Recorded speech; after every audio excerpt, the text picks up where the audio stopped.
예, 저희가 이번 기수에는 나 자신하고 자녀에 대한 거를 나눌 텐데 5주 나눠서 진행을 하겠고요. 저희 지금 테이블에 책이 있는데 책을 한 권씩 오늘 좀 책을 이렇게 좀 같이 보면서 나눌 거라서 책이 있으셔야 돼서 책을 좀 나눠주시면 좋을 것 같고요.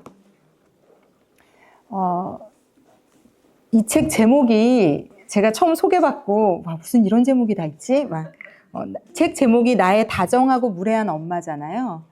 이 두 단어가 같이 이렇게 대놓고 쓰일 수 있다는 게 이게 지금 시대니까 또 이런 것에 대한 이런 구체적인 얘기를 할 수 있는 것 같아요. 저는 이제 70년생이고 제가 자라던 환경은 선생님, 리더, 어른, 부모에게는 토를 달면 안 되는 그들이 하는 건 다 옳다. 그들이 신경질을 내건 짜증을 내건 그들이 때렸건 뭐 어떻게 했건 그들이 하는 건 다 옳다. 뭐 이런 교육을 받고 자랐으니까 그때 당시는 절대로 나오면 절판될 아니면 나오자마자 정말 온갖 욕을 다 먹으면서 이 작가는 누구냐 막 이럴 수 있는 제목이에요.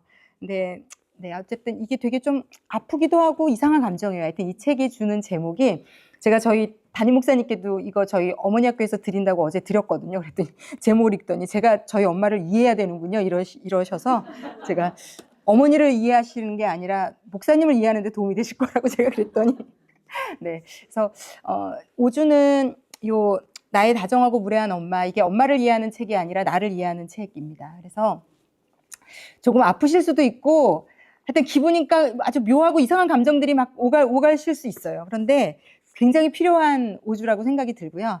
그리고 나머지 5주는 저희 내 아이의 가능성을 믿어라인데 이 책이 절판이 됐더라고요, 정말. 그래서 제가 알라딘에 더 싸게 중고 서점에 있는 걸 모르고 예스24시에서 배송비까지 27,300원을 주고 샀어요. 11,000원짜리 중고 책을, 이건 제가 가진 책인데 제 책은 지금 나눠드린 책은 제본한 책이에요. 근데 제 책은 제본을 할 수가 없어요. 왜냐하면 이 책 안이 거의 총천연색이거든요. 거의 낙서판이에요. 그래서 이 책으로는 제본을 뜰 수가 없어서 책을 구하다 보니까 예스24시 중고 서적에 24,000 얼마짜리 책 하나 99,000원짜리 책이 있더라고요. 중고 서적에. 야, 이게 절판이 된 책은 이렇게 팔 수 있구나. 누가 살지 모르겠지만 근데 27,300원을 주고 제가 사고 있더라고요. 그래서 이걸 사서 지금 제본을 해드렸는데 이게 스프링 제본이라 읽으시기는 더 편하실 텐데 단점은 이 책의 목차가 회색으로 돼 있는데 그건 거의 글씨가 안 보여요. 그래서 그거는 제가 그때그때 좀 불러드리면 됩니다. 근데 이 책이 사실은 자세한 자녀에 대한 어떻게 키우면 좋다라는 부분은 없는데요. 이 책이 왜 좋은가 하면 21세기의 자녀를 낳아서 키우는 엄마들에게 반드시 필요한 책입니다. 아이를 바라보는 관점에 대한 책이고 내가 뭘 지금 잘못하고 있는지를 그러니까 결국은 이 책을 읽으면 애는 아무 문제가 없어요. 여러분. 걔들은 아무 문제가 없습니다. 다 문제는 우리에게 있어요. 나에게 있어요. 그래서 이걸 좀 발견하고 내 아이의 가능성을 믿어라. 이 책 제목 너무 저는 좋거든요. 그래서 지금 이 방에 있는 내 아이를 모르셔서 그래요. 이런 얘기를 하고 싶은 분들도 있겠지만 지금 이 땅에 하나님이 작정하고 보내주신 아이들에게는 다 가능성이 있습니다. 특히 내가 여러 자녀 중에 얘는 진짜 내 속을 썩이고 얘는 진짜라고 생각하는 오히려 그 아이가 어쩌면 하나님의 포텐셜과 가능성을 가장 많이 받고 태어난 아이일 수도 있어요. 그래서 우리의 마음과 생각이 좀 달라지는 시간이 됐으면 좋겠고 요거는 그래서 5주 뒤에 저희가 이제 다루게 될 거고요. 오늘은 저희가 나의 다정하고 무례한 엄마를 좀 다뤄볼 텐데 제가 오늘은 오리엔테이션처럼 이 책이 뭘 다루고 왜 이 책을 공부하고 왜 엄마일까? 그런데 왜 엄마일까? 이 엄마라는 존재는 저희가 이제 많은 심리학자들이 애착 이론이라는 이론을 가지고 사람을 점검해요. 찾아 들어가거든요. 애착 이론. 그런데 이 분들이 다 나라는 존재는 태어나자마자는 아무런 형성된 게 없어요. 관계성을 맺지 그냥 응애 울고 있는데 이 아이가 태어나서 처음으로 관계를 맺는 존재가 누굴까요? 엄마예요. 그러니까 그 엄마가 나쁘던 성향이 어떻든 누구나 처음 만나는 사람은 고아원에 버려진 고아가 아닐진데 내가 이 땅에서 처음 만나는 사람은 엄마예요. 목소리를 듣고 내가 울 때 기저귀를 갈아주고 우유를 먹여주고 그런데 세상에서 처음 만나는 이 타인이잖아요. 나 외에 이 첫 타인과의 관계가 어떠했는지에 따라서 내가 다른 사람과 관계를 맺는 모든 방식이 이미 결정이 되고요. 그리고 환경을 바라보는 눈이 결정이 되고요. 어떤 삶의 어떤 문제를 맞닥뜨릴 때 이 문제를 어떻게 해석하는지에 눈이 결정이 된다고 그래요. 이게 되게 무서운 지점이에요. 근데 우리는 아무도 모르잖아요. 내가 태어났을 때 그분이 어떻게 했는지. 근데 이제 뭐 보통 여러분 우리 이 정도 어머니 학교에 올 나이 정도가 되면 어느 정도 그래도 엄마를 객관화시킬 수 있어요. 우리 엄마는 성질이 급하고 짜증이 많고 예를 들어 뭐 이렇게. 그런데 이것도 내가 어떤 눈을 가지고 있느냐에 따라서 무서운 게 인간이요 되게 아무것도 아닌 존재인 게요. 진짜 심리학만 공부를 해도 인간이 아무것도 아닌 존재인 게 내 뇌가 내가 어떤 관계를 맺어왔는지에 따라서 다 해석하는 게 달라요. 똑같은 사람인데 우리가 다 그 사람이 한 행동을 가지고 해석하는 게 다 달라요. 이게 무서운 거예요. 그리고 우리의 뇌가 왜곡도 시켜요. 그러니까 예를 들어 나는 어릴 때 엄마랑 이 사건 때문에 너무 상처를 받은 게 있다고 칠 때 이것도요. 내가 잘 해석한 경우도 있을 수 있지만 잘못 해석해서 상처라고 여길 수도 있더라고요. 그래서 이게 정말 너무 복잡한 일인데 어쨌든 이번 5주 동안은 오늘부터 이제 나머지 4주 동안은 엄마라는 내가 인간으로 태어나서 이 세상에서 최초로 맞닥뜨렸던 그 사람과의 관계가 나를 어떤 사람을 만들었는지를 좀 이해하셔야 돼요. 왜냐하면 우리가 보통 좋은 가정을 꾸리고 싶어 해요. 본능적으로 여자들은. 남자들보다 더 이게 커요. 남자들이 왜 아버지 학교 이런 데 안 오냐면 이게 기질적으로 너무 달라요. 여자는 대체적으로 이건 뭐든지 보편적인 걸 제가 얘기하는 겁니다. 10 중에 10이 다 그렇다가 아니에요. 그래서 어떤 분들은 저는 안 그런데요 이러는 분이 있을 수 있어요. 그런데 보편적으로 한 60, 70%, 70, 80% 이상이라는 얘기죠. 일반적으로 여자들은 가정이 전부예요. 내가 뭘 하든. 가정이 자신의 삶의 중심이에요. 그런데 남편분들은 가정이 중심인 방식이 달라요. 남편들은 가정에 관심이 없다, 원하지 않는다가 아니라 남자들은 어떤 사회생활, 자신의 어떤 책임감 이런 쪽이 자기가 가정을 지키는 중요한 방식이라고 생각을 해요. 그러니까 우리랑 가정을 대하는 태도랑 방식이 좀 달라요. 그래서 이 어머니 학교라면 여자분들은 이렇게 많이 오는데 제가 저희 교회 지금은 장로님이 되신 분이 샘물교회에서 굉장히 크게 어머니 학교도 하고 마더와이즈도 하고 아버지 학교도 하거든요. 저한테 이러더라고요. 너무 많은 아버지들이 첫 주에는 모였대요. 아내들의 등살에 의해서 다 등록을 한 거죠. 8주를 하는데 첫 주차 지나고 2주차부터 줄기 시작하더니 딱 치면서 3분의 2로 줄더니 마지막에는 한 8명 남았대요. 그래서 그 8명이 아직도 연락한다고. 그래서 이 남편분들이 이게 아내분들은 막 너무 시켰으면 좋겠는데 남자분들이 이게 쉽지가 않더라고요. 근데 어쨌든 이 여자인 우리들이 모여서 내가 좋은 결혼을 하고 나서 좋은 가정을 우리는 만들고 싶다는 우리 로망이 있잖아요. 사실은 제가 어머니 학교 하면서 늘 깨드리는 게 이 로망 때문에 내 가정이 불행할 수도 있어요. 왜냐면 내가 생각했던 그 기준치에 못 미치면 아무 잘못을 안 한 내 남편과 애는 계속 시달릴 수 있어요. 그 기준치를 원해서 내가. 그래서 어쨌든 그 로망이 있는데 그 로망이 이루어지지 않는 이유를 많은 어머니 학교에 오시는 분들, 영상을 듣는 분들을 보면 남편 때문이라고 첫 번째 생각을 하고 두 번째는 자녀 때문이라고 생각을 하세요. 그런데 이게 제가 이런 책들을 공부하면서 이게 너무 중요하다고 여기는 이유가 뭐냐면요. 사실은 50% 이상 나 때문인 거더라고요. 나 때문이. 그래서 어머니 학교인데 왜 뭐 어머니나 아내를 안 하고 이런 걸 하나라고 질문이 생기실 수도 있는데 내가 좋은 가정, 행복한 가정, 그리고 자녀와의 관계, 남편과의 관계를 맺는 데 있어서 나를 정확하게 인식하지 못지 않고는 불가능해요. 다시 설명드리면 내가 어떤 성향의 어떤 사람이고 어떨 때 열이 받고 어떨 때 왜 내가 이러는지 왜 내가 이럴 때마다 이렇게 해석하는지 나에 대한 인식이 없이 그 인식이 없으면 계속 남편과 아이만 바꾸려는 시도를 하거든요. 우리가 이럴 때 가정에 심각한 문제가 발생이 돼요. 그들이 이제는 나를 힘들어하고 나를 떠나는 그러니까 내가 가장 원하지 않는 결과를 나로 인해서 맞닥뜨리게 돼요. 그래서 굉장히 외로워질 수 있거든요. 특히 아들을 가지신 엄마들. 아들은 남편과 비슷해요. 그 꼴을 안 봐요. 우리가 계속 집요하게 요구하는 그런 방식의 요구를 아들과 이 남자들은 못 견뎌요. 그래서 아들을 특히 가지셨다면 이제 남편에게 느꼈던 상실감을 걔가 사춘기가 되면서부터 그 이후로 계속 느끼실 거예요. 감사하게도 내 아들이 어떤 여자적인 여성적인 성향을 많이 가진 아들이다 그러면 럭키신 거죠. 그나마 다행이실 텐데 이제 그렇지 않으면 100% 떠납니다. 이 아들은 그런 엄마 꼴을 아빠랑 같이 그러면 이제 그 상실감은 10배가 되겠죠. 남편에게도 느꼈는데 아들에게도 느끼니까. 자, 그래서 이 오주가 제가 볼 때 이 뒤에 오주보다 저는 더 중요해요. 저에게도.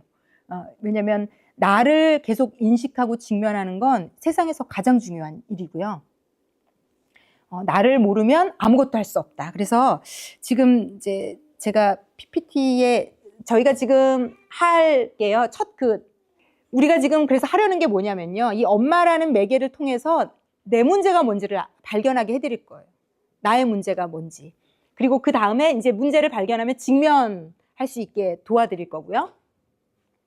그리고 이제 이게 직면을 해야, 왜냐면 우리가 다요, 나에게 문제가 있다고 여기고 싶지 않아요. 솔직하게. 왜냐면 우리 안에 이 원가정에서부터, 그러니까 우리 친정 엄마 아빠에서 자랄 때부터 우리 안에는 내재된 각자의 서름이 있어요. 서름, 억울함, 상처, 아픔. 그래서 우리가 결혼을 하게 될 때는 그걸 상쇄받고 싶은 심리가 우리 안에 100% 다 있어요. 내 원가정에서는 내가 이런 아픔과 이런 고통과 내가 바라던 거 못 누렸잖아요. 저는 제가 늘 제 유튜브를 들어보신 분들은 너무 알겠지만 너무 무뚝뚝하고 다혈질적이고 결과 위주인 친정아빠랑 살면서 너무 상처를 많이 받았거든요. 그래서 저는 너무 꿈꿨어요. 다정한 남편. 그러니까 내가 원가정에서 못했던 것에 대해서 굉장히 우리 로망이 있어요. 그리고 저는 제 친구들 집에 놀러 갔을 때 제일 제 기억에 남아있는 잔상은 친절한 아빠, 친구 같은 아빠, 딸에게 굉장히 막 다정한 아빠. 그러니까 제 로망은 그래서 오직 그런 이미지가 그러니까 다 자기가 원 가정에서 어떤 부모와 자라느냐에 따라서 내가 내 가정을 다 꿈꿔요. 그래서 내 남편은 사실은 내가 이 꿈꾼 가정의 희생양이에요. 어떤 면으로 보면. 그래서 내가 이렇게 친절한 거 보니까 나한테 이렇게 우리 아빠와는 다르게 다정하게 하겠구나. 그래서 결혼했어요, 저는. 그런데 이 남편이 엄청나게 말수가 없고 무뚝뚝하고 표현도 없고 그렇게 다정하지 않더라고요. 엄청 외롭고 괴로웠어요. 와, 그럼 뭐야? 내가 이제 제2의 인생을 시작했는데 여기서도 안 되는 거야? 이 상실감은 진짜 크거든요. 자, 그래서 우리가 다 나에게 문제가 있다는 건 인정하고 싶지 않아요. 그리고 직면하고 싶지 않아요. 그건 너무 괴로운 일이니까. 그냥 무조건 남편이 잘해줬으면 좋겠고 우리가 가지고 있는 그 생각을 제가 굉장히 단편화해서 얘기해드리면 우리는 다 그래요. 이 세상에 있는 엄마들은 거의 다 그럴 거예요. 여자들은 그냥 남편이 잘해줬으면 좋겠고 다정하고 성실하고 꼼꼼하며 애도 잘 보고 돈도 잘 벌고 아니면 얘기해보세요. 자, 아니면 얘기해보세요. 여기 계신 어머니 여러분. 자, 아니면 다 잘해야 돼요. 이런 인간은 제가 없다. 자, 어머니 앞에서 맨날 말씀드리죠. 이런 인간은 찾을 수 없다. 심지어 믿음이, 제 동생은요. 진짜 제가 생각할 때 소름이 끼칠 정도로 어떻게 저렇게 결혼을 하지? 아무리 예수 믿지만 둘이 청년부에서 만났어요. 남설교회에서. 청년부에서 만나서 썸을 탈 단계부터 서로 기도하자고 얘기했고요. 지독한 이상한 애들이.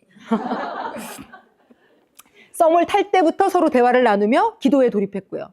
그래서 기도하면서 썸의 단계부터 하나님으로부터 사귀라는 확신을 받고 사귈 정도의 아이들이에요, 이 둘은. 그러니까 진짜 쉽게 말하면 믿음 안에서 이상적인 커플이에요.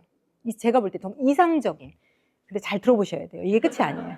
그래서 결혼을 했고요. 결혼할 때도 모든 과정이, 데이트의 모든 과정이 지켜야 될 것. 어떤 손을 잡는 것부터 얘네들은 이 연애, 결혼 이거에 대한 강의 다 들었고요. 반포에 있는 남설교회는 엄청 큰 교회라 이런 교육들이 엄청 많고요. 책들도 막 엄청 읽고요. 정말 모든 것에서 완벽했던 아이들. 그래서 결혼의 모든 과정까지 기도하며 하나님께 무릎 꿇으며 서로 다. 제 동생이 몇 년 전에 되게 아픈 얘기를 했어요. 언니, 내가 얼마나 이혼하고 싶은 마음을 하나님 앞에 울면서 참았는 줄 알아. 제가 너무 충격을 받은 거예요. 그러니까 이 얘기를 제가 하는 이유는 제 동생에게 너무 미안한데 정말 그 부분은 아주 잘 살고 있어요. 근데 제가 이런 얘기를 하는 이유는 우리가 다 좀 착각해요. 교회를 열심히 다니고 믿음 생활을 하면 내 결혼 생활은 자연적으로 완벽하고 신앙생활 막 하며 같이 기도하고 뭐든지 상의하고 없어요. 자, 다시 한번 말씀드려 없어요. 목사 부부고 뭐 어떤 부부고 믿음이 아무리 좋고 성경을 통달해도 없어요. 우리가 꿈꾸는 로망인 부부 없어요. 없습니다. 절대 없어요. 왜 없냐면 왜 없냐면 인간은 다 죄인이에요. 목사고 뭐 입신을 해도 내가 오늘 천국을 받고 내가 오늘 죽은 사람을 살렸어도 그건 하나님이 그때 죽은 사람을 살리신 거지 그게 계속 그 사람의 영혼 안에 유지돼서 그 사람이 성인이 아니에요. 그러니까 우리는 결혼 생활하며 갈등을 겪을 거예요. 싸울 거예요. 그 사람의 죄된 모습과 내 죄된 모습이 부딪힐 거예요. 그래서 우리는 괴로울 거예요. 목사고 사모고 10시간씩 기도를 해도 우리 둘이 만나서는 싸울 거예요. 우리들이 의견 충돌이 있을 거예요. 아플 거예요. 왜? 우리는 원가족에서 자란 우리 안에 내재된 아픔들이 다 있어요. 다 저가 맨날 얘기하는 거죠. 저의 아픔, 여러분의 각자의 삶에 제가 미처 모르는 각자의 부모와의 죄인인 부모 밑에서 자라면서 우리 안에 있는 모든 것들이 다 있어요. 자, 그런데 제가 이 5주가 여러분들에게 굉장히 놀라운 일이 될 거라고 저는 기도하면서 하나님으로부터 받았거든요. 예수를 믿는 누군가가 그게 목사, 장로 이런 타이틀이 전혀 중요하지 않아요, 여러분. 내가 예수님을 믿으면서 나를 얼마나 알고 있느냐가 굉장히 중요해요. 그러면 하나님이 치료해 주실 수가 있어요, 나를. 아, 너 그때 아팠구나. 너 그때 그 원가정에서 이런 아픔이 너에게 있구나. 하나님은 우리를 치료해 주실 수가 있어요. 회복시켜 주실 수가 있어요. 결국은 우리가 상담을 하러 가면 이런 거 다 얘기하는 거예요. 상담을 하러 가면 원부모에게서 어땠는지 그 긴 시간 동안 수없는 돈을 줘가며 결국은 대부분의 시간을 할애하는 게 모든 심리 상담가들은 부모를 떠나서 얘기할 수 없어요. 제가 여러분들에게 그래서 특별히 권유드리는 거는 지금 TV에는 어쨌든 어떤 특정한 어떤 한 심리 상담을 하시는 분이 텔레비에 많이 나오잖아요. 그러니까 저는 그분에 대해서도 막 여러 가지 크리틱들이 있고 비판이 있어요. 근데 여러분 중요한 건 그분도 인간이니까 완벽할 수 없고 저는 그래서 그 프로를 다 봐요. 보는 이유는 여러 가지 다양한 인간의 군상을 제가 이해하고 싶어서요. 예를 들어서 결혼지옥이라는 프로 있거든요.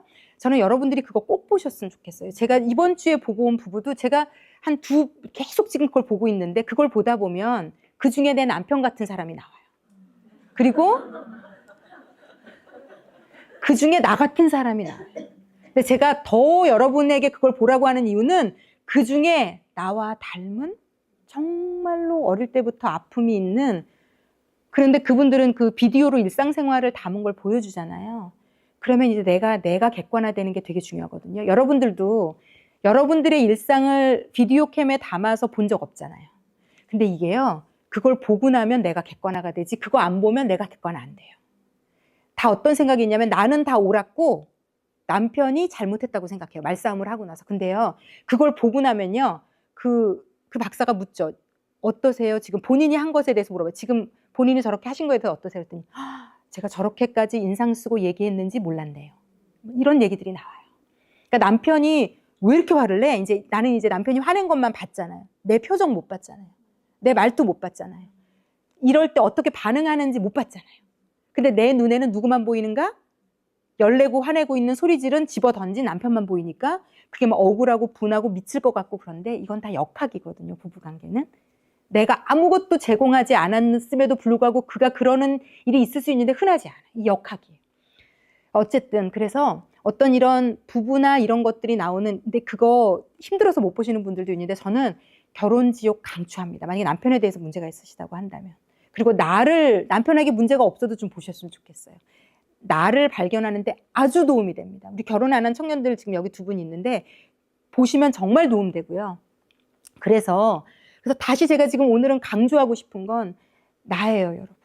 우리가 예수 믿으면서도 예수 믿으면 행복한 가정 되겠지? 예수 믿으면 하나님이 복을 줘서 우리 애가 좀 달라지겠지? 아니요. 하나님이 먼저 아프지만 나를 만져가실 거예요. 제 동생도 제 제부도 정말 상처가 많은 사람들이거든요.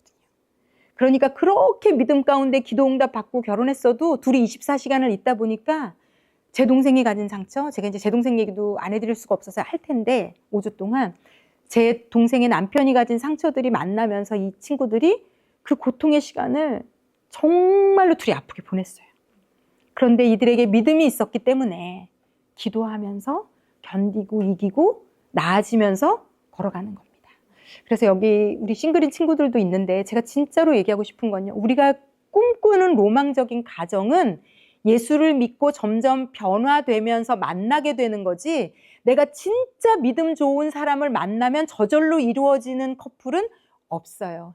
제가 이런 상담 진짜 많이 하거든요. 제가 연애할 당시 믿음이 없었어요. 저는 모태신앙인데 제가 상담했던 엄마들의 짠 것처럼 데자뷰 와가지고 똑같은 얘기들을 막 부천에서 오고 인천에서 오고 막 사방에서 오셔가지고 막 데자뷰 같은 거예요. 이분들 안에 죄책감이 있어요. 그게 왜 그러냐면, 목사님 제가 모태신앙인데요, 결혼할 때 그냥 너무 좋아서 기도해보지 않고 그냥 결혼했어요. 제 남편이 믿음이 없거나 믿음이 아예 교회를 안 다닌 사람이랑도 결혼을 하셨더라고요. 그래서 이분에게 결혼 생활이 안 좋으니까 어떤 죄책감이 있냐면, 제가 모태신앙인데 기도 안 해보고 믿음이 없는 사람이랑 결혼해서 저는 이렇게 불행한 거예요 라고 결론을 내리고 오셨는데, 저는 아니라고 생각해요.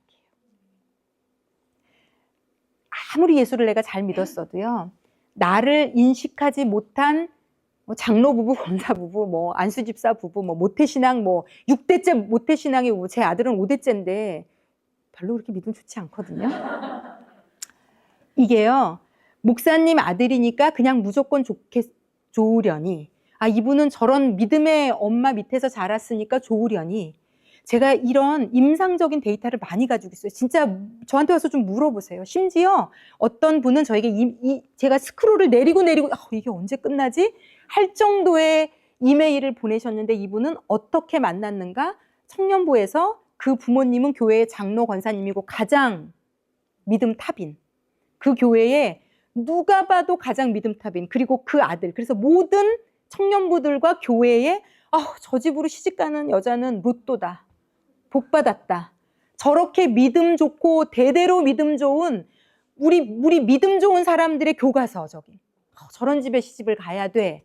그런데 그 집에 간 며느리예요, 이분. 제가요, 그 이메일 읽으면서 너무 마음이 아프고 눈물이 나왔어요. 진짜로. 이분은 지옥을 살고 있더라고요. 근데 교회에도 말을 할 수 있을까요, 없을까요?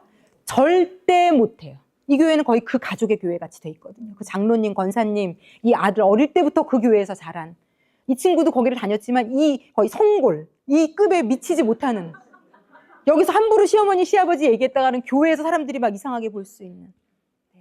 그러니까 제가 이렇게까지 적나라하게 얘기를 드리고 싶은 건, 여기에 어떤 분, 나만 불행해라고 여기시는 분 있을 텐데, 그게 그 불행의 이유가 내 남편이 믿음이 없고 내 시부모님이 믿음이 없어서만은 절대 아니에요. 믿음이 좋은 시부모님 밑에서 자랐어도 내 남편은 상처가 있을 수 있고요. 그 상처가 있는 그 남편을 만나서 또 내 상처가 있어서 부딪히기 때문에 우리는 그 서로를 조정하고 조율하느라고 아픈 시간을 반드시 지나야 돼요. 어떤 남자를 만났어도. 그래서 이걸 머리로만이라도 인식하셨으면 좋겠어요. 왜냐면 너무 많은 분들이 거기에 다 전가를 시켜요. 믿음 없는 집에 믿음 없는 남자를 만나서 내 인생이 이 꼴이다. 그런데 여러분, 그렇지 않아요. 여기도 와 있는데 제 제자는 오랜 연애 끝에, 제가 이제 그 친구의 연애의 여자들을 너무 많이 봤거든요. 오랜 연애 끝에 또 안 믿는 여자를 데리고 나타났더라고요. 그래서 마지막에 결혼했어요. 그 안 믿는 여자랑. 난리가 다들 주변에서 왜 쟤는 맨날 저렇게 안 믿는 애. 근데 또 교회는 꼭 데리고 와요. 그래서 그 엄마 아빠가 선교사님이라서 이제 마지막에 데리고 왔을 때 아들한테, 야, 확정되면 데리고 오라고 교회에. 이제 더 이상 너무 이제 저 같아도 그럴 것 같아요. 이 악물고 막 그랬는데, 그 마지막 엄마 아빠도 안 믿고 지도 그 여자친구도 예수 안 믿고, 여자친구의 엄마 아빠도 예수 안 믿고, 그 엄마 아빠도 안 믿고, 이게 대대로 안 믿는 집에 여자친구를 선교사님 아들이 교회 데리고 왔단 말이죠. 그리고 결혼을 했어요. 근데 지금 여기 성기미로 앉아 있거든요. 자, 그래서 제가 얘기하고 싶은 포인트는 이거예요. 믿음이 있다고 부부관계가 좋은 게 아니에요. 이걸 다 이꼴로 연결을 시켜놨는데 그렇지 않아요. 그렇지 않아요. 네. 사람이 괜찮으면 얼마나 이 단기간에 믿음이 빨리 성장을 하는지 몰라요. 우린 몰라요. 모든 사람은 뜯어보지 않은 복권 같은 거예요. 네. 그래서 그런 걸로 자꾸 규정하지 마시고, 그것 때문에 내가 지금 불행하다고, 그래서 그러니까 내가 교회 가자고 했지, 연애할 때 교회 간다고 했어 안 했어, 이런 걸로 싸우지 마시고, 그것 때문이라고 생각하지 마. 우리 남편이 너무 교회를 그래서 다녀서 믿음이 좋아졌는데 나한테 여전히 똑같이 할 수도 있어요. 근데 그러면 더 끔찍하겠죠. 이게 도대체 뭐야? 뭐 어떻게 된 거야? 뭐 어떻게, 얘는 어떻게 해야 되는 애인 거야? 네. 그래서 제가 할 수 있는 모든 경우의 수를 지금 다 까발게 드리는 거예요. 어디 숨지 마세요. 그래서 그런 거 아니에요. 자, 그래서 다시 원점으로 돌아오면 나로부터 시작합시다, 우리. 왜냐하면 내가 나를 모르는데 어떤 남자랑 만나도 문제 있을 수 있어요. 여러분 그거 아시죠? 이혼하고 그 통계가 이혼, 3혼, 4혼 갈수록 더 빨리 헤어지고 더 문제가 많다. 네. 왜냐하면 처음 결혼은 가장 인내심을 가지고 버티는 시간이었던 거예요. 그런데 이제 두 번째 재혼을 하잖아요. 그러면 재혼은 어떻게 할까요? 전 남편과 같지 않은 인간을 고르죠, 이제. 전 남편과 같지 않은. 내가 전 남편에게 막 대어서 제일 싫은. 그러니까 이게 인간이요, 맹점이 장난이 아니죠. 그러니까 그렇지 않은 인간에게 또 확 끌리는 거예요. 어머, 이 사람은 안 그러네? 그런데 문제는 뭔지 아세요? 살아봤더니, 와, 이 인간은 이건 괜찮은데 다른 더 이상한 게 있구나. 근데 이제 우리가 첫 번째는 오랫동안 지고지순하게 참았던 경력이 있잖아요. 근데 한번 헤어졌잖아요. 그러니까 두 번째는 문제를 발견하자마자 더 참고 있고 싶은 마음이 있다 없다? 없어요, 당연히. 아니 내가 지금 지난번에 그 꼴도 못 봤는데 이 꼴까지 내가 보고 그러려고 결혼한 게 아니잖아요. 그러면 그 다음에 또 이혼하는 거예요. 근데 이제 그 다음에 유독 혼자 못 사시는 분들이 있어요. 혼자는 살 수 없는. 그러면 또 그 다음에 이 두 사람과 같지 않은 사람을 찾겠죠? 근데 그렇게 세 번째 결혼해서 아니다 싶으면 더 빨리 이혼을 하는 거예요. 그래서 여러분 이게 이혼으로도 끝이 안 나요. 어떤 남자를 계속 만나도 끝이 안 나요. 끝이 안 나요. 그러니까 여러분의 모든 이 땅에 가진 로망을 지금 제가 다 끊는 거예요. 이걸로 시작해야 돼요. 안 그러면 자꾸 숨고 싶어요. 나한테 문제가 있다고 절대로 여기고 싶지 않아 해요. 인간은 본능적으로. 자, 그런데 나에게 문제가 있어요. 없을 수는 없어요, 우리는. 그게 원죄를 가진 인간의 운명이에요. 나에게 문제가 있습니다. 그리고 내 부모도 죄를 가진 분이었기 때문에, 내 부모의 할아버지 할머니도 죄를 가진 분이었기 때문에, 자, 이게 그래서 엄마를 이해한다는 건요, 굉장히 중요해요. 나를 이해하는 출발점이에요. 엄마를 이해하지 않고 나를 이해할 수 없어요. 내가 이 세상에 만난 최초의 인간이기 때문에. 그리고 그 엄마를 우리가 또 이제 이걸 하다 보면 이해를 해드리게 되는데, 그게 나를 치료하는 방식인데, 왜냐하면 이 엄마도 죄인인 엄마 아빠 밑에서 컸거든요. 그래서 이게 이 분이 이 심리상담가인 이남옥이라는 이 저자가, 제가 이번에 저도 새롭게 경험한 건데, 가족 상담 치료로 공부한 분이에요. 제가 지금까지 상담 치료 책을 많이 읽었는데 처음으로 만나는 가족 상담 치료사예요. 근데 이분은 독일에서 공부를 했더라고요. 독일에 아마 그 대학이 굉장히 가족 상담 치료로 유명한 대학인 것 같고요. 그래서 우리가 좀 이번에 우리가 저를 비롯해서 저도 마찬가지건 다 함께 이 가족 상담이 나의 뿌리가 되는 할아버지 할머니까지 찾아 올라갈 거거든요. 이게 얼마나 나를 제대로 직면하고 나의 부족한 면을 내 죄 때문이라고 여기지 않고 내 죄책감, 내 상실감을 오히려 해결할 수 있는, 그래서 굉장히 제가 기도하면서는 굉장히 여기 계신 모든 분들이 좀 자유해지실 거라고 생각해요. 자유해지실 거라고. 그리고 되게 편안해지실 거예요. 정말 편안해지실 거라고 생각하고, 그렇게 되면 남편과의 관계나 자녀와의 관계에 굉장히 근본적인 달라지는 점들이 자연스럽게 생길 거라고 생각해요. 제가 그렇게 기도하고 있습니다. 하나님이 그렇게 마음 주셔서. 그래서 조금 기대하고 소망하는 마음으로 이 5주를 오셨으면 좋겠고요. 그래서 제가 정말 부탁을 드리긴, 지금 오늘도 이제 안 오신 분들이 있는데, 이게 오늘 첫 주에 지금 좀 굉장히 중요한 걸 지금 좀 할 거라서 적어도 이 5주를 절대로 안 빠지셨으면 좋겠어요. 여러분, 그래서 제가 이렇게 적었어요. 하나님이 그런 마음을 주신 것 같았어요. 여러분, 상담을 하러 가면 이게 복불복이에요. 상담사도. 제가 요즘은 저는 오히려 상담하시는 거 좋다고 생각하는데, 상담을 해본 분들이 또 저에게 하소를 해요. 아무 도움을 못 받았다는 거예요. 이게 또 상담사도 다 레벨이 있고 경험치가 있고, 이 사람의 어떤 그런 굉장히 탁월하게 자기 안에 걸 꺼내주는 분이 있는가 하면 또 그렇지 않은 분도, 자격증이 있지만 또 그렇지 않은 분도 있잖아요. 가서 돈도 쓰고 시간도 썼는데 아무 해결책이 없는 분들도 생각보다 많아요. 왜냐하면 지금은 또 너무 많은 상담사들이 생겨서 이게 정말 좋은 분을 만난다는 게 생각보다 여의치 않을 수 있고요. 그리고 1시간에 뭐 평균 10만 원에서 그 이상을 이제 저희가 돈을 줘야 되잖아요. 그래서 내가 진짜 문제가 있다고 여길 때 이런 돈을 써서라도 우리가 상담을 보통은 받습니다.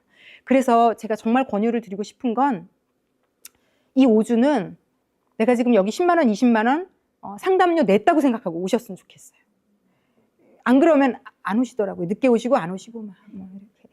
그래서 이 5주 동안 여기 계신 어머니들에게 간곡하게 제가 한 가지만 부탁드리는 것은 열심히 저도 공부하고 애써서 좀 도와드릴 테니까요. 대신 이 자리에는 5주를 빠지지 않고 오셔야 이게 연속성이 필요합니다. 연속성. 특히 이런 강의는. 특히 자녀 같은 거는 뭐 영상으로 그냥 들어도 되는데 이 현장에서 또 들을 때 또 이렇게 들어오는 것들이 다르고 해서요. 어쨌든 이 5주를 꼭 오셨으면 좋겠고요. 자, 그리고 이렇게 문제를 먼저 나를 인식하고 발견하게 되면 나를 처음으로 어쩌면 이 중에서는 태어나서 처음으로 나를 계속 외면하다가 남편 문제고 자녀 문제고 막 환경 문제고 시어머니 문제고 막 둘이 우리 친정엄마 문제고 막 이러다가 처음으로 딱 고개를 고정하고 나를 볼 수 있는 시간일 수도 있어요. 나를 직면하게 될 거고요. 나를 직면하게 되시면 문제랑 묶임에서 아마 나오는 시작이 될 거예요. 내가 내 남편의 문제라고만 생각했는데 뭐야. 새로운 시각들이 생기기 시작하고 나를 묶고 있는 것들에서 나올 거고요. 그래서 나에 대한 인식 변화, 이게 제일 중요한 거예요. 여러분이 저는 저를 되게 싫어하거든요. 지금도 제가 예수님 때문에 많이 변화가 됐어요. 근데 지금도요. 제가 좀 실수하거나 좀 잘못된 걸 하고 나면 너무 내가 싫어요. 그래서 나를 싫어하는 마음이 회복되는 데 시간이 오래 걸려요. 그러니까 왜냐하면 어릴 때부터 너무 내재화됐어요. 습관화됐어요. 문제가 생기면 너 때문이야. 네가 왜냐면 저희 아버지한테 제가 야단을 너무 많이 맞고 자라가지고 인정받지 못하고 자란 아이들은 그 아버지의 목소리, 엄마의 목소리가 내 안에 내재화돼 있어요. 무의식의 영역에. 그래서 무슨 일이 딱 터지면 아무도 뭐라 하는 사람이 없어. 아무도 안 뭐라고 했어 지금. 그런데 내 내면에서 내가 계속 야단치고 있어요. 그렇기 때문에 어떤 기제를 작용하냐면 누가 비슷한 이거 왜 그러니까 내가 한 일에 대해서 이미 내가 나를 야단치고 있기 때문에 누가 그걸 아는 체를 하잖아요. 그러면 이미 내가 나를 야단치고 있으니까 발끈해요. 발끈. 이거 내가 아까 그런 게 아니고 누가 이렇게 올려놨는데 막 변명을 하고 화가 나 있어 이미. 그러니까 그 물어본 사람은 나를 지적하려고 물어본 것도 아닌데 쟤는 왜 화가 나 있나 당황하는 거죠. 저 그런 일 진짜 많이 했어요 예전에는요. 그러니까 누가 뭘 물어봤는데 제가 이미 화나 있어. 근데 저도 예전엔 제가 이해가 안 됐어요. 왜 아까 화났지 내가? 왜 내가 그 사람에게 이렇게 불친절하게 말했지? 왜 퉁명스럽게 나도 이해를 못하는 거예요.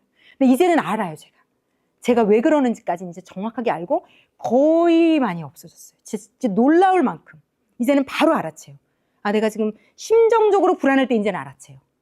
그러면 이제 그걸 해결하죠. 하나님과의 관계에서. 그래서 이제 그 단계까지 가시려면 잘 들으시고 찾아오시면 그래서 그렇게 되면 저는 나를 야단치는 거, 예를 들어서 우리가 왜 어릴 때 엄마가 이미지로 그려보시라고 알려드리는 거예요. 제가 이 강의할 때 진짜 너무 놀라운 게 있어요. 제가 이런 생각, 강의를 준비하면서 하나님께 정말 이렇게 강의해가지고 될까요? 막 이랬는데 지금 그냥 막 알아서 생각이 막 나네요. 이게 하나님이 하시는 건데 왜 이런 거 있잖아요. 이미지로 그려보시라고. 왜 엄마가 어릴 때 너 일로 와. 몇 대 맞기로 했지. 때리거나 아빠가 때릴 때 왜 누가 옆에서 못 때리게 말려주면 이제 살았다. 그러면서 막 엄마나 아빠가 못 이기는 척하면서 너 진짜 오늘만 봐주는 줄 알아. 뭐 이런 경험 있으세요? 그럼 살았다 막. 근데 하나님이 저는 여러분 이게요. 여기 계신 여러분 예수를 믿는 게 진짜 너무 놀라운 복이 되셨으면 좋겠어요. 저는 너무 많은 분들이 교회 생활에 짐이 되는 분들을 만나거든요. 저는 사역자로 그런 분들에게 너무 미안해요. 교회에서 봉사하고 헌신하고 지치도록 무언가를 하면서 사실은 아무 위로도 못 받고 아무 공급도 못 받는데 그냥 교회가 어떤 내가 사회에 가서 어디든지 속해서 열심히 할 만한 분들이 또 교회에서도 열심히 하거든요. 그러고는 내면의 평화는 또 없어요. 안 하면 또 죄책감 있어요. 정말 그게 믿음 생활이 아니거든요. 진짜 예수를 믿는다는 건 나를 볼 수 있게 되는 거고 그 나를 용서하시고 끌어안는 하나님을 만나게 되는 거고 그러면서 진짜 내 내면이 치유되고 회복되고 자유해지는 거고, 그러면서 내 삶이 변화되는 거고, 그러면서 그것의 최고의 수혜자가 된 남편과 아이가 되는 거고, 그러고 봤더니 우리 가정이 너무 좋은 가정이 돼 있는 거고, 막 이런 거예요. 이런 거예요. 그래서 이런 꿈을 꾸셨으면 좋겠어요. 예수님 안에서. 예수를 믿으면, 교회를 다니면 무슨 뭐 일을 하고 이런 걸 해야 되는 거야. 이게 아니라 그냥 무언가 따뜻한. 제가 아까 엄마가 말려주는 거 얘기를 왜 드렸냐면, 저는 자꾸 저를 그렇게 매질을 하는 거거든요. 제가 저를 야단을 치고 저를 막 몰아붙이고 막. 근데 어느 순간부터인가 하나님이 제 그 때리는 손을 딱 잡으시는 느낌. 혜영아, 그러지 마. 더 이상 너한테 뭐라고 하지 마. 괜찮아. 괜찮아. 이 음성을 얼마나 많이 들었는지 몰라. 괜찮아. 네 잘못 아니야. 네가 지금 잘못. 그리고 제가 잘못한 것도 괜찮다고 얘기해 주시더라고요. 너무 뭐라고 하지 마. 네가 부족해서 그러고 연약해서 그럴 수 있어. 저는 그럴 수 있다는 얘기를 한 번도 들어보지 못했어요. 그럴 수 있어. 그럴 수 있어. 괜찮아. 이런 얘기, 괜찮아라는 단어를 한 번도 들어본 적이 없어요. 단 한 번도. 선생님이, 지금 생각해보니까 선생님한테도 들어본 적 없고요. 괜찮아. 엄마, 아빠한테 당연히 못 들어봤고요. 누구에게도 못 들어봤어요. 근데 하나님이 저는 해주셨거든요. 괜찮아. 그럴 수 있고. 이해해 주시고. 그래서 저도 모르게 마음속으로 뭐 때리고 뭐 짓밟고 막 마음대로 하던 그런 것이, 그 음성이 거의 지금 다 해결이 됐거든요. 그래서 여기 계신 모든 분들이 자기가 자기를 대하던, 그러면 이제 어떤 분들은 그런 방식을 얘기하시는 분들, 저는 굉장히 제가 괜찮은데요. 그런데 여러분, 제가 이제 조금 있으면 여기 유형 테스트, 애착이론 유형 테스트 할 거거든요. 이게 상처가 없이 조금 안정적인 사람은요, 여러분, 자기를 되게 객관화를 안정적으로 시켜요. 그래서 이게 좀 마음의 내면이 건강한 사람은요, 자기의 단점, 자기의 문제점이 있다는 걸 그냥 객관적으로 편안하게 받아들여요. 저한테 이런 문제가 있어요. 이게 이 사람에게 막 되게 막 너무 부끄럽고 너무 창피하고 숨기고 싶고 이런 게 아닌 거예요.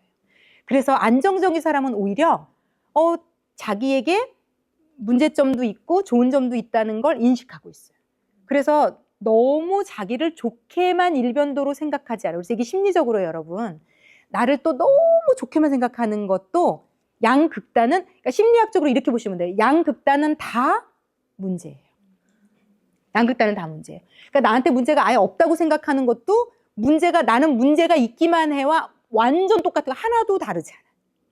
그래서 그게 방어 기제거든요. 숨은 거예요. 내가 나를 문제했다고 여기면 죽을 것 같으니까 완전히 문제가 없는 사람으로 세뇌를 너무 잘 시켜가지고 그 안에 숨어 계시는 거예요. 그래서 거기서도 나오셔야 돼요. 나는 문제가 없어도 나오셔야 되고요. 나는 문제만 있어도 나오셔야 되고요. 그래서 이렇게 돼서 나를 건강하게 바라보는, 하나님이 나를 바라보시는 눈이 있거든요. 그렇다고 내가 잘못했을 때 하나님은 아니야, 누가 너를 뭐라 그래, 넌 잘못 없어, 이렇게 안 하세요, 하나님. 그런데 일단은 나를 끌어안아 주시고, 그 다음에 내가 하나님이 나를 얘기하시는 걸 받아들일 수 있을 때 교정을 시작하세요. 그래서 이제 그걸 배우는 거예요. 그러면 마음이 편안해져요, 우리가. 그래서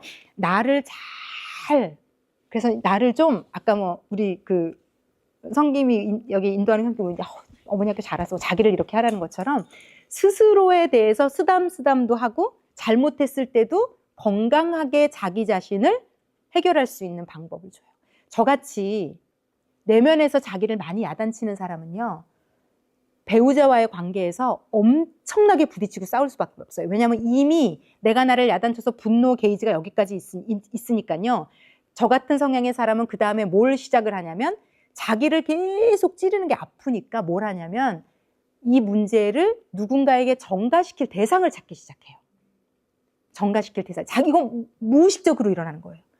그런데 그 전가의 대상이 될 가능성이 가장 높은 대상자가 누구다? 배우자가 될 가능성이 아주 많은 거예요. 그리고 그 다음 대상자가 될 가능성이 자녀고요. 그리고 교회 생활을 교회에서 오랜 시간을 보내시는 분은 교회에서 만난 그 누군가가 될 가능성이 아주 커요.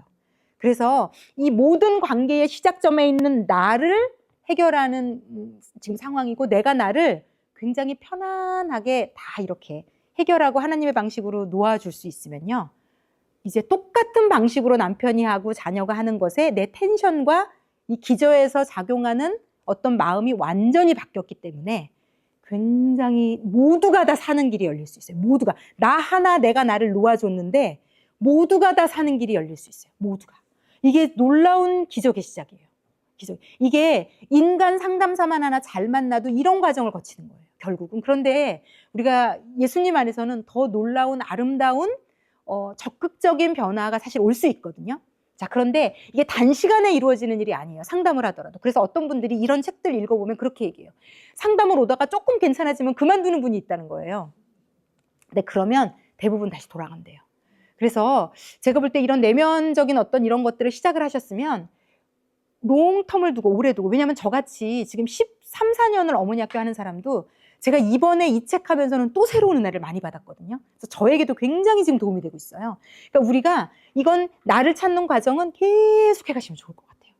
저는 뭔지 모르지만. 그래서 어쨌든 나에 대한 인식이 변화되고요. 자, 그러면 관계와 뭐를 바라보는 관점이 달라진다고요? 네. 내 삶의 문제를 해석하는 틀이 바뀌기 시작해요. 그래서 우리가 그 예수님을 잘 믿는 사람들, 진짜로 왜 건강하게 회복되고 믿는 사람들 보면 굉장히 다르게 접근해요. 문제가 생겼을 때. 우리같이 발끈하고 이렇게 방식으로 접근 안 하고요. 우선 처음에는 딱 마음이 힘들어도 딱 기도하고 그다음부터는 다르게 처리하기 시작하거든요. 그 시작이 무조건 믿음이 좋아져야 돼. 그래서 막 산기도 가고 막 이럴 일이 아니라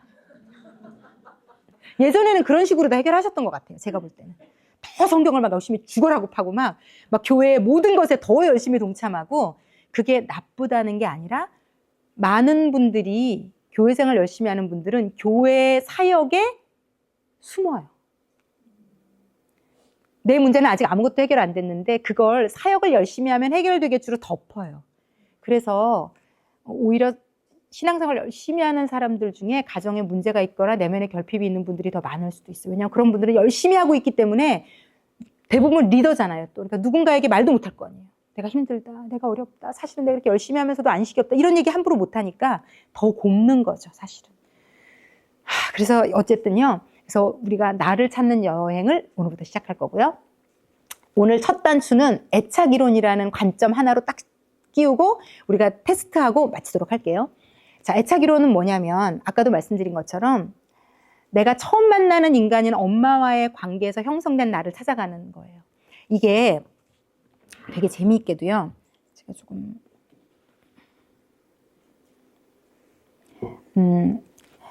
자, 어릴 때 주보호자인 엄마와 어떤 관계를 맺었느냐에 따라서 이게 너무 재밌어요.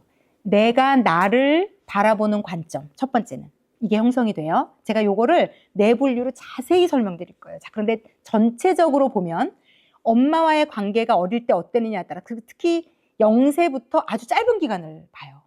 그때 이미 다 형성되는 거예요. 우리 안에. 나에 대한 자아상이. 그리고 더 나아가서 타인과의 관계를 맺는 방식도 이미 설정이 돼요. 네, 이것도 아주 구체적으로 설명드릴 거예요. 그리고 이때 어떤 관계의 역학이 있었냐에 따라서 문제를 바라볼 때의 자기의 태도, 그리고 감정에 대한 어떤 컨트롤할 수 있는 능력치까지 그때 많은 경우 결정이 돼요. 그래서 이 부분을 잘 찾아보면 내가 왜 지금 이러는지를 찾기가 아주 용이해지는 상황인 거죠. 그래서 이게 다 연결되고 있고, 제가 이 책을 읽으면서 제일 무서웠던 지점이 뭔지 아세요? 왜 우리가 배우자 고를 때 있잖아요. 여러 가지 관점 많이 들으셨죠. 다 남자들은 이상하게 자기 엄마를 싫어했지만 자기 엄마랑 비슷한 여자를 고른대, 이런 얘기 들어보셨어요? 그리고 여자들도 막 자기 아빠를 너무 싫어했지만 결국은 들고 돌아서 자기 아빠 같은 남자를 고른대, 이런 얘기 나오잖아요. 제가 그런 모든 우리가 어떤 배우자를 고르느냐가 또 이 첫 번째 만난 나를 양육해준 첫 번째 보호자와의 관계에서 이미 다 결정이 돼요.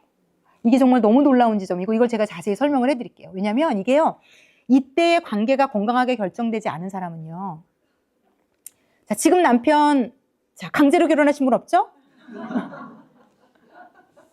다 내가 좋아서 결혼하신 분들 맞죠? 이 중에서 굉장히 남편이 너무 좋고 남편과의 관계가 아주 편안한 분들도 있을 텐데 그렇지 않은 분들이 대부분이에요. 보편적으로 많은데 그 이유가요, 상처가 많은, 제가 상처의 유형이 이제 딱 애착이론에서 알려드릴 텐데, 이런 어떤 유형의 상처가 있는 사람은요, 건강한, 아주 안정적이고 아주 건강하게 자란 남자를 딱 보잖아요. 와, 이게 무서워요. 끌리지 않는데요.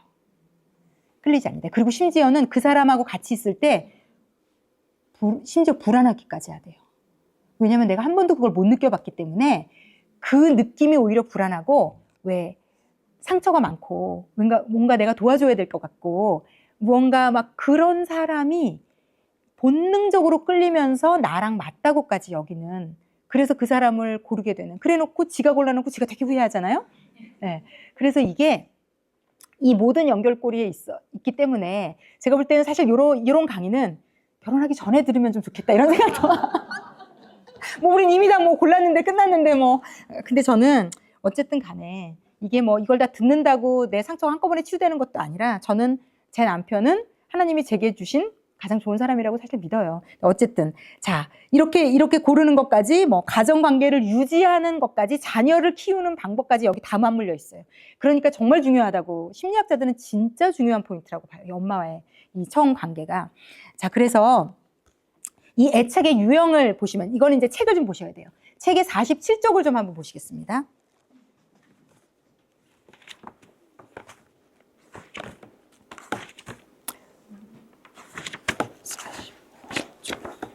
네.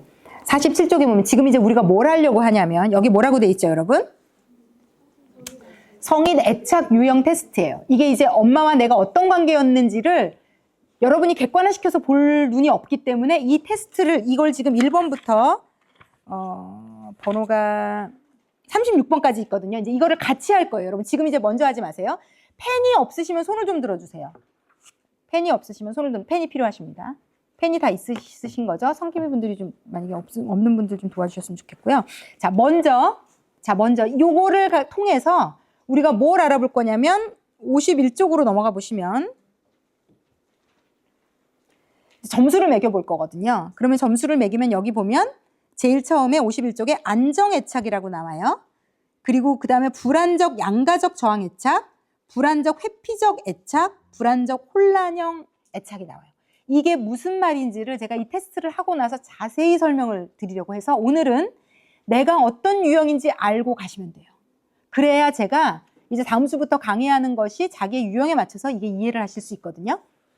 자, 그래서 자, 1번 이제 다시 47쪽으로 돌아오셔서 제가 하나하나 오늘은 이게 이제 영상을 보시는 분들도 이번 이 어머니 학교 영상은 책을 꼭 사서 하셔야 돼요. 지금까지는 그냥 뭐 설거지하면서도 뭐 하면서도 그냥 쭉 들으셔도 됐는데, 요 첫 번째 날 요 영상은 이 책 없이 들으시기가 어려우니까 책을 사시라고. 왜냐면 이 영상도 좀 누군가가 보실 거거든요.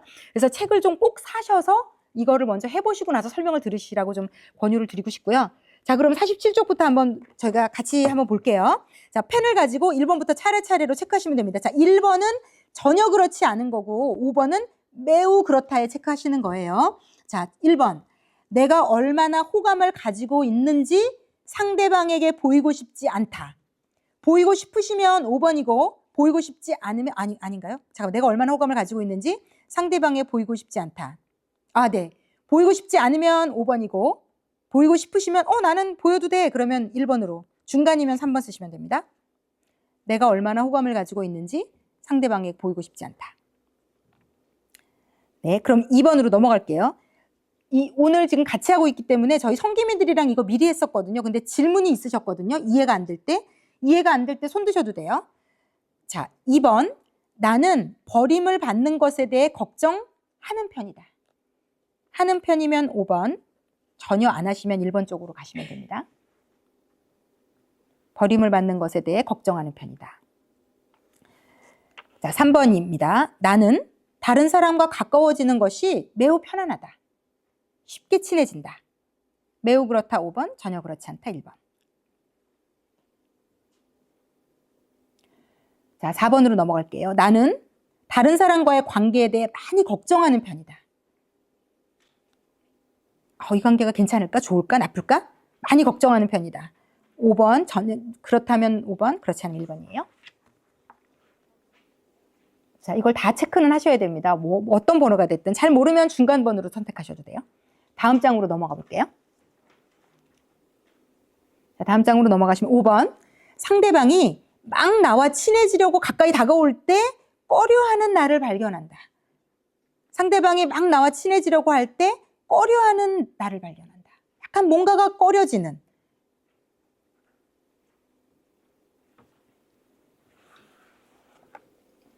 아, 우리 송하은 전도사님 책 가지고 계세요? 우리 전도사님이 PPT 도와주고 계셔가지고 뭐 못하실까 봐. 자, 그리고 6번. 내가 다른 사람에게 관심을 가지는 만큼 그들이 나에게 관심을 가지지 않을까 봐 걱정이다. 내가 다른 사람에게 관심을 가지는 만큼 그들이 나에게 관심을 가지지 않을까 걱정이 돼요. 내가 가지는 만큼 가져주기를 바라는 거죠. 매우 그러면 5번이고 그렇지 않으면 1번이에요. 7번. 나는 다른 사람이 나와 매우 가까워지려 할 때 불편하다. 나는 다른 사람이 나와 매우 가까워지려고 할 때 왠지 불편한 마음이 든다.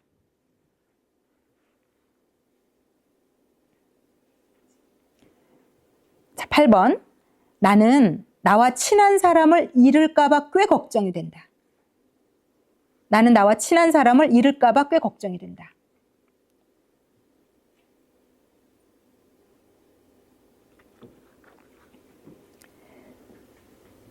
그리고 9번. 나는 다른 사람에게 마음을 여는 것이 편안하지 못하다. 나는 다른 사람에게 마음을 여는 것이 안 편한 거죠. 내 얘기를 잘 못하는 거죠. 10번. 나는 종종 내가 상대방에게 호의를 보이는 만큼 상대방도 그렇게 해주기를 바란다. 나는 종종 내가 상대방에게 호의를 베풀고 잘해주는 것만큼 상대방도 그렇게 나에게 해주기를 바라는 거예요. 11번. 속도가 빠른 것 같으면 얘기해 주셔도 돼요. 11번. 나는 상대방과 가까워지기를 원하지만 나는 생각을 바꾸고 그만둔다. 그러니까 두 가지 감정이 계속 있는 거예요. 마음으로 가까워지기를 원하는데 그만두는 거예요. 관심이 없는 거랑은 달라요, 이거는. 가까워지는 마음도 있는데 못하는 거죠. 안 하는 거죠. 12번. 나는 상대방과 하나가 되길 원하기 때문에 사람들이 때때로 나에게서 멀어진다. 그러니까 내가 상대방하고 너무 친밀하고 너무 깊게 하나가 되길 원해서 때때로 사람들이 나에게서 멀어지는 거예요.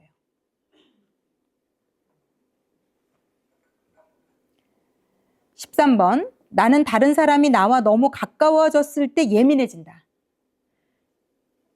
나는 다른 사람이 나와 너무 가까워졌을 때 신경이 쓰이고 예민해지고 자꾸 뭔가 하여튼 그런 거죠.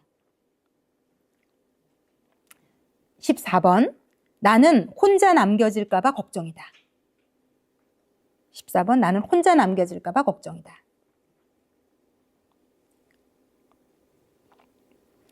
15번. 나는 다른 사람에게 내 생각과 감정을 이야기하는 것이 편안하다.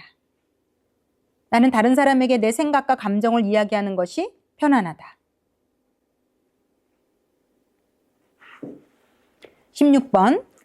지나치게 친밀해지고자 하는 욕심 때문에 사람들이 두려워하여 나에게 거리를 둔다. 지나치게 친밀해지고자 하는 욕심 때문에 사람들이 두려워하여 나에게 거리를 둔다.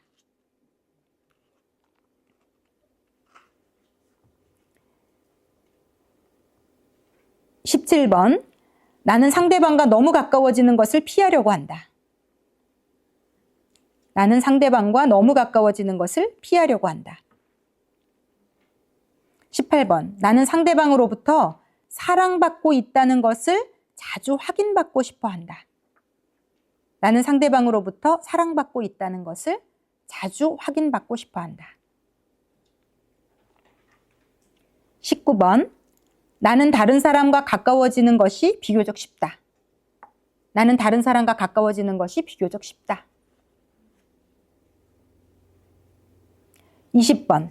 가끔 다른 사람에게 더 많은 애정과 더 많은 헌신을 보여줄 것을 강요한다고 느낀다. 가끔 다른 사람에게, 이게 자녀일 수도 있어요. 남편일 수도 있어요. 나 가끔 다른 사람에게 더 많은 애정과 더 많은 헌신을 보여줄 것을 강요한다고 느낀다.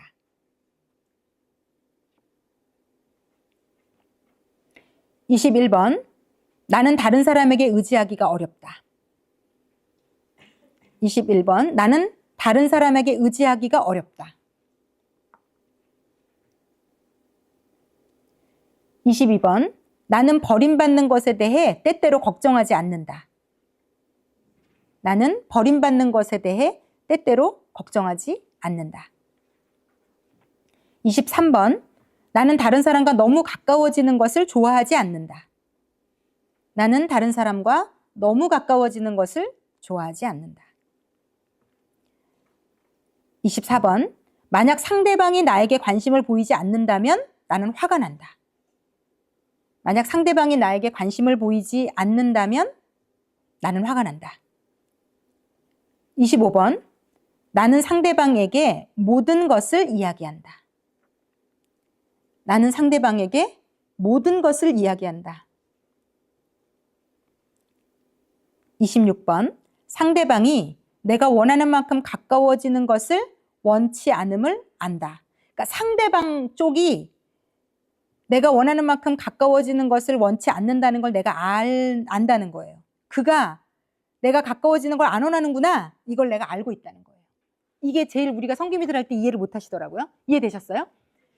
그러니까 상대방 쪽이 알고 있는 거예요. 내 성향을. 그러니까 내가 어떤 사람인 거냐면, 자세히 설명, 내가 어떤 사람인 거냐면 누구랑 쉽게 못 가까워지는 사람인 거예요.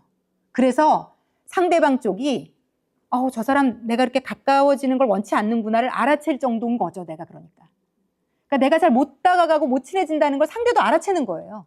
내가 그게 강해서. 이해되셨어요? 아직도 이해 안 되시면 손 들어서 얘기해 주세요. 그러니까 상대방이 내가 친화력이 부족하다는 걸 알아채는 거예요. 내가 오늘 더 나한테 얘기하지 말지. 그러면 밥 먹으러 가자고 얘기하고 싶다가도 저 사람 나랑 밥 먹으러 가고 원치 않는구나를 아는 거예요. 알아채는 만큼 내가 그런 걸 풍기고 있다는 거죠. 네. 내가 풍기고 있다는 걸 상대가 알게 한다는 거예요. 네, 상대가 안다는 거예요. 상대가 내가 그런 사람이라는 걸 눈치채게 만든다는 거예요. 근데 여러분이 그걸 모르시겠으면 그냥 중간으로 하세요. 왜냐면 지금 본인이 파악이 안 된 분들은 이걸 할 수가 없어요. 내가 어떻게 하고 있는지를 인식을 못하고 있는 상태일 수 있거든요. 그런데 이걸 인식하고 있다는 건 본인 인식이 잘 되신 분이에요, 사실은. 왜냐면 저희 교회에 다니는 되게 까칠한 어떤 어머니 학교 이제 이번에 바쁘셔서 못 오신 분이 있는데 성김이 하시던 분이 있는데 그분은 그렇게 얘기해요. 저는요, 누가 보든지 다 표현해가지고 다 알아요. 제가 아무나랑 인사하는 거 싫어하고 다가가기 싫어하는지 그 사람도 알아요. 그러니까 그 사람이 내 기질을 알게 해놓은 거죠. 근데 여러분이 모르게 숨기고 있으면 알 수는 없어요. 그러니까 상대방이에요. 상대방. 내가 아니라. 네, 더 이상은 제가 설명할 길이 없네요. 네, 거기까지. 자, 27번. 그걸 하셨으면 넘어가 볼게요. 27번.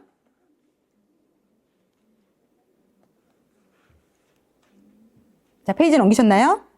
네, 27번. 나는 대개 다른 사람에게 내 문제와 고민을 상의한다. 나는 대개 다른 사람에게 내 문제와 고민을 상의한다. 자, 28번. 나는 다른 사람과, 왜요? 27번도 질문 있으세요? 네. 내가 생각하는 바운더리에 어느 정도. 그러니까 이렇게 생각하시면 돼요. 그게 되게 소수면 매우 그렇다 할 수는 없는 거죠. 나는 딱 뭐 한 사람하고만 그런다든지, 이게 보편적인 걸 얘기하는 건, 예, 그렇죠. 보편적인 얼마나 더 다양하게 잘 할 수 있는가니까요. 네네네.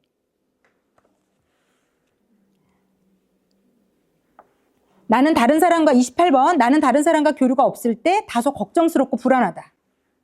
나는 다른 사람과 교류가 없을 때 다소 걱정스럽고 불안하다.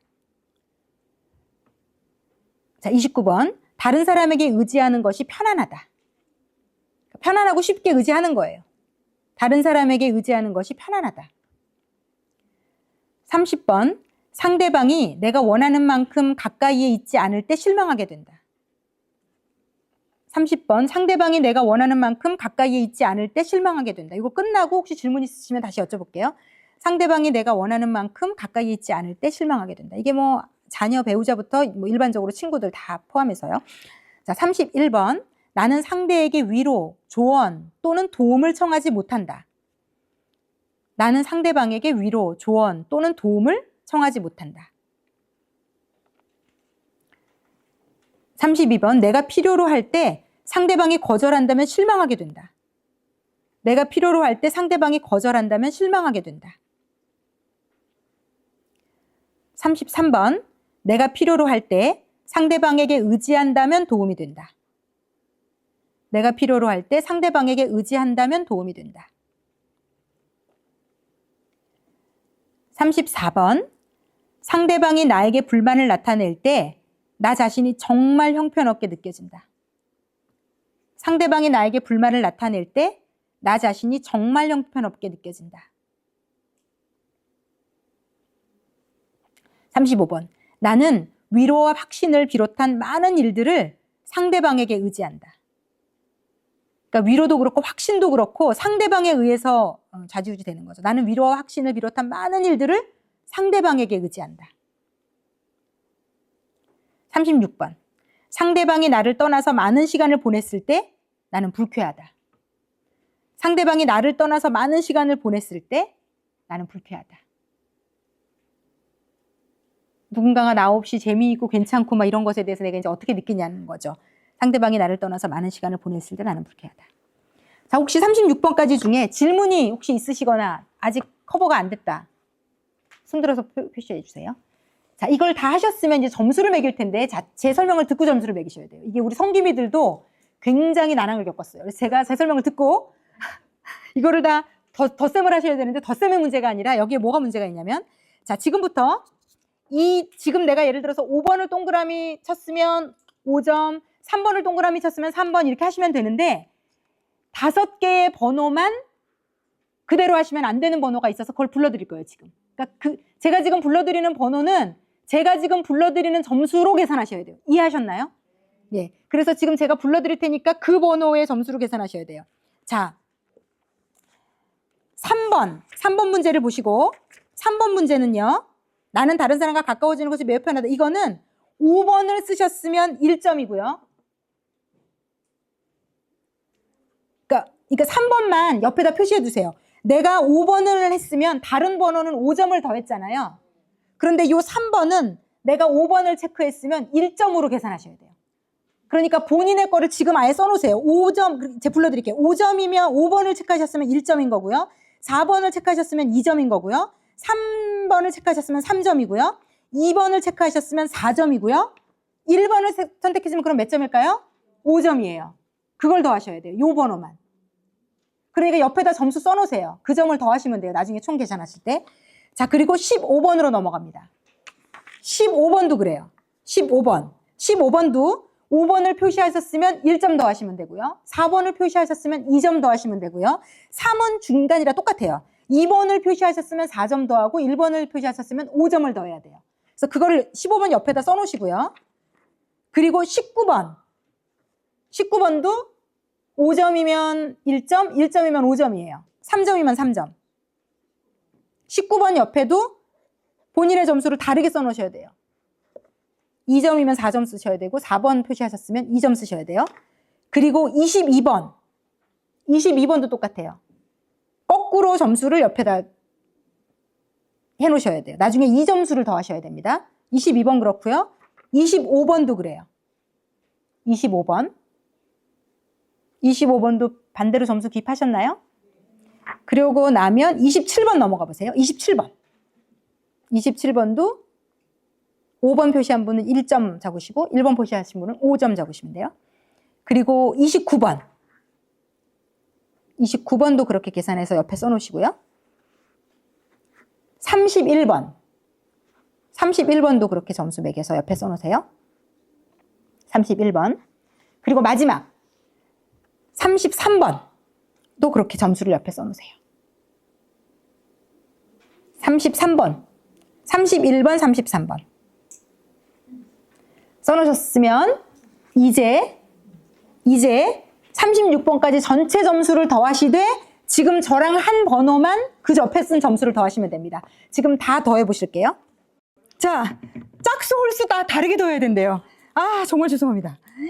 제가 한지 오래돼서 잊어먹었네요. 홀수는 홀수끼리, 짝수는 짝수끼리. 자, 오늘 뇌를 좀 수학적인 뇌 안 쓰고 계셨죠?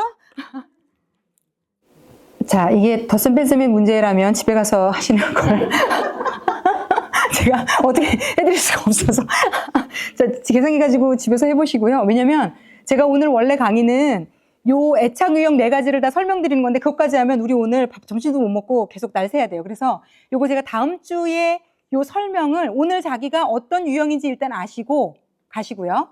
제가 다음 주에 요 하나하나가 어떤 유형인지 설명드리면서 이제 강의 본격적으로 강의하도록 할게요. 자, 그래서 네. 자, 그럼 이제 좀 제가 마무리 하도록 하겠습니다. 일단 저를 좀 봐주시고요. 네. 사실 여기서 안정 애착 유형이 나오셨다 하면 돌아가셔도 괜찮을 것 같습니다. 돌아가셔도. 근데, 정말 재미있게도 제가 여러분에게 약간 이제 요 5주를 바라보면서 소망을 드리자면 제가 이제 얼마나 만신창이었고 나름 이 왜곡되고 제가 볼 때 저는 불안정 양가적 저항애착이거든요. 이게 쉽게 표현드리면 안정애착은요. 나에 대해서도 긍정적으로 생각할 수 있고 타인에 대해서도 긍정적으로 생각할 수 있는 힘이 내 안에 완전히 내재돼 있어요. 그래서 웬만한 사람을 나쁘게 해석하지 않아요.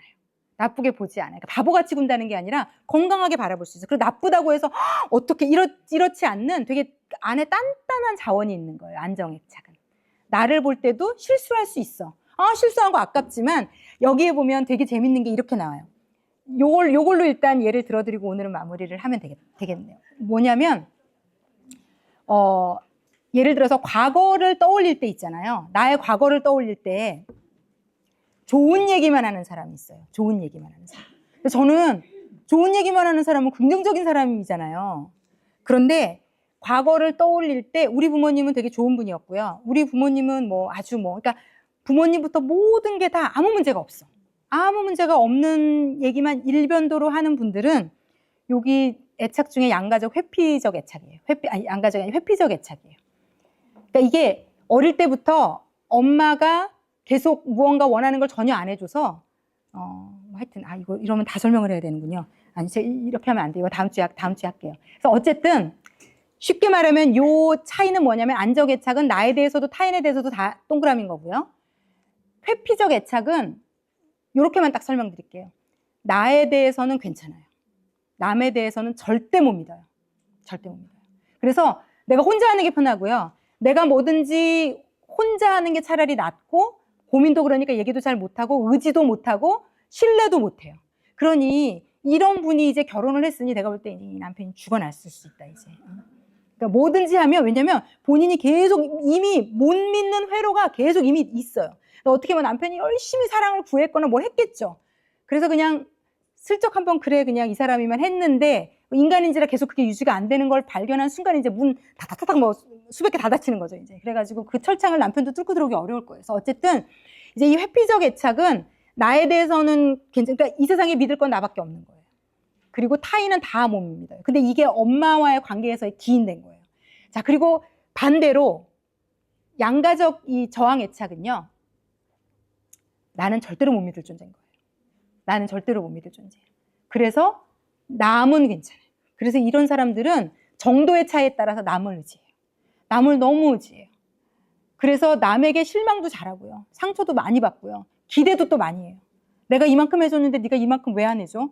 이걸로도 늘 부부싸움 할 수 있어요. 내가 이만큼 해줬을 때는 받기 위해서 해준 거거든. 나도 모르게. 근데 이게 다 엄마와의 관계에서 기인돼요. 그리고 이제 마지막에 혼란형 애착은 이거는 어릴 때 학대를 많이 받은 케이스라 나도 안 믿고 남도 못 믿어요. 그래서 이런 분들이 그런 마음이 있는 거예요.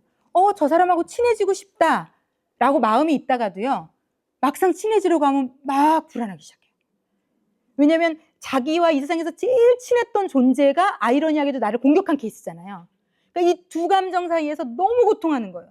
이 세상에서 나를 유일하게 돌봐준 존재인데 그 존재가 나를 공격했으니까 사람이랑 가까이 하고 싶은데 믿을 수는 없고 막 미치는 거죠. 이게 막 나도 내 마음을 설명할 수가 없어요.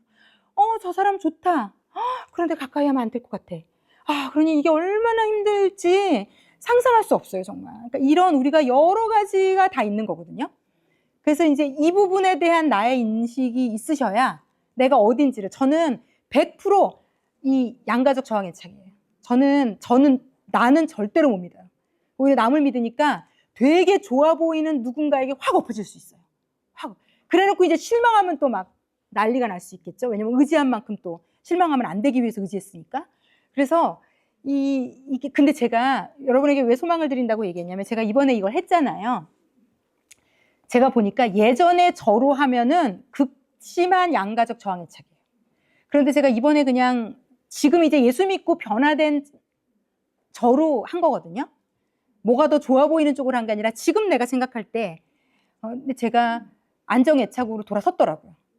근데 이게 너무 여러분 충격적이에요. 저는 심리 상담 한번 받아본 적이 없고 누구한테 제 얘기를 잘 못 털어놓는 성격이라, 제 얘기를 진짜 이거 어머니 학교 시작하면서 공개적으로 제 얘기를 까기 시작한 사람이라 아무에게도, 제가 중학교 때 미국에서 제 친구가 매번 제 영상을 보거든요. 내 친구를 목사라고 그렇게 은혜 받아주는 친구가 너무 감사한데, 이번에도 아마 저 이거 강의 시작한 줄 알면 볼 거예요. 열심히 볼 거예요. 그리고 꼭 와, 혜영아 너무 고마워. 내 친구가 목사여서 너무 좋아. 막 이런 얘기 맨날 해주거든요. 너무 제 자존감에 도움이 되는 친구예요. 그런데 이 친구에게도 저랑 지금까지도 연락할 수 있는 좋은 친구인데, 제가 몇 기억 안 나는 세 손가락 안에 저는 친구가 없어요. 내 얘기 안 하니까. 그러니까 그냥 막 웃고 왜 이거든요. 이니까 활발해요. 늘 긍정적인데 속은 텅 비어 있었고 허무했고 정말 그랬거든요. 그러니까 내 속을 안 털어놓으니까 진짜 내 생각에, 제 입장에서 친하게 생각한, 뭐 상대는 저를 친했다고 생각할지 모르겠어요. 근데 제가 생각할 때 친했다고 생각하는 친구 딱 3명 정도 있었어요. 그런데 그 중에 하나거든요. 그런데 이 친구도 저한테 그렇게 얘기했어요. 혜영아 너는 왜 네 얘기 안 해? 자기는 별의별 얘기를 다 하는데, 이 친구가 영상으로 미국에 이민 가서 예수 안 믿다가 미국에서 예수 믿게 되고 영상으로 저를 알게 되면서 첫 강의를 들었는데 하필 그때 그 강의 때 제가 이 친구 얘기를 했더라고요. 들을 줄 상상도 못하고.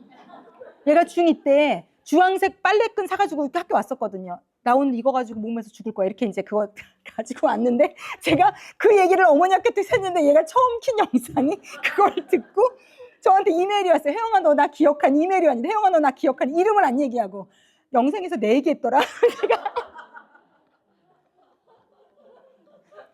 너무 미안했어요. 그런데 제가 너무 감동받은 건 그 친구가 저한테 그랬어요. 자기한테 자기 인생에서, 이 친구는 집안에 예수 믿는 사람 없는 친구예요. 자기한테 태어나서 교회 가자, 예수 믿어라 이런 얘기를 한 사람이 너밖에 없었어. 그러면서 자기가 미국에서 예수 진짜 지금 잘 믿게 됐거든요. 예수를 딱 믿자마자 제 생각이 났다는 거예요. 그래서 저를 어떻게 하면 찾을까 너무 찾고 싶었는데, 이제 애가 딸만 셋이에요. 그래서 어머니 학교 하다가 어머니 학교에 대한 글을 쳤는데 제 유튜브가 뜬 거예요. 그래서 전지 모르고 봤는데 어머 얘 내 친구잖아 이렇게 된 거죠. 그래서 이제 하여튼 보는데 어쨌든 그랬던 사람인데, 제가 이번에 검사하면서 사실 개인적으로는 울컥했어요. 와, 내가 이렇게 많이 변했구나. 예수님 때문에. 믿음이라는 게. 그래서 아마 지금 저희 성기미 중에서도 원래는 안 그랬는데 안정애착 쪽 나오신 분들이 좀 있을 수도 있어요. 그래서 어쨌든 이제 소망을 가지셔라. 저 같은 사람도, 저는 완전 끝단계의 양가적 애착이었을 사람이거든요. 저 같은 사람도 예수님이 만지시면, 하나님이 도와주시면, 은혜가 이렇게 이끌면 바뀌었다. 그래서 제 가정은 저 때문에도 사는 케이스가 된 거죠. 그래서 여기는 모든 분들에게 그런 하나님이 일하시는 아름답고 놀라운 일들이 있으실 줄 믿습니다. 그래서 본인이 어떤 것에 속해 있다고 해서 너무 상심하거나 낙심하지 마세요. 난 안정애착 아니야? 막 약간 시험에서 떨어진 것 같은? 난 점수가 안 되는 거야? 괜찮아요. 오히려 이걸 막 대충대충 해서 안정애착으로 넘어가서 괜찮다고 착각하는 것보다 문제가 있다고 알 수 있으면 이제 치료의 방법을 하나님이 주실 거니까요. 그래서 우리가 다 함께 이번 이 어머니 학교 하면서 다 치료 받읍시다. 회복됩시다. 그래서 정말 나를 건강하게 바라볼 수 있고, 그래서 내가 내 남편과의 관계, 아이와의 관계가 정말 건강해지고 아름다워질 수 있는 우리 모두가 다 되시기를 예수님의 이름으로 축원합니다. 오늘은 여기까지 강의하고 마치도록 할게요. 오늘은 첫날이라 제가 기도하고 마치도록 하겠습니다. 사랑하는 하나님 아버지, 여기에 이렇게 불러주신 한 명 한 명 아름다운 우리 사랑하는 당신의 딸들을 진심으로 축복합니다. 자유케 하시려고, 안식을 주시려고, 괜찮아. 그 모든 게 네 잘못이 아니었어. 네가 그렇게 자랐기 때문인데 이제부턴 괜찮아. 내가 너를 도와줄 거야. 너의 뿌리인 엄마로부터 상처받았다면 진짜 너를 만든 내가 도와줄 거야. 다시 너를 바라볼 수 있게 해줄 거야. 하나님, 이 모든 당신의 은혜가 여기 계시는 모든 어머니들, 또 영상으로 절박한 심정으로 이 유튜브를 틀고 보고 있는 모든 어머니들에게 임하기를 진심으로 소원합니다. 그래서 내가 살아나고, 그래서 내 가정이 살아나는 놀라운 기적을 맛볼 수 있도록 아버지, 우리 모두를 축복해 주시고 인도해 주십시오. 감사를 드리며 예수님의 이름으로 기도했습니다. 아멘. 아멘.